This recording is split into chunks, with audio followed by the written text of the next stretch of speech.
বানিয়ে দিয়ে এসো। ভেবেছিলাম আমি আচারটা খেয়ে নেব, সকালবেলা ঘুম থেকে উঠে দেখি পিরিয়ডটা বন্ধ হয়ে গেছে, সেই কারণে আচারটা বেঁচে গেছে। কি বললে তুমি?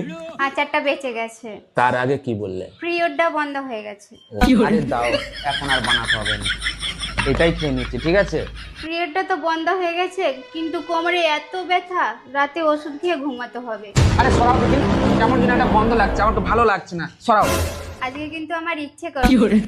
আরে দাও, খাওয়া নষ্ট করা একদম উচিত নয়, যারা খাওয়া নষ্ট করে তারা হচ্ছে একদম পাপী মানুষ। খাওয়ার জন্য তো আমরা এত কিছু করছি।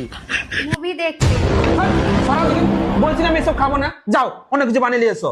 খারাপ খারাপ। আরে দাও, এত রাত্রে তোমাকে আর খাবার বানাতে হবে না, আমি এটাই খেয়ে নিচ্ছি, ঠিক আছে? ভূতের মুভি দেখবো। আরে খাচ্ছি তো আমি নাকি। দেখে যাচ্ছ কেন তুমি?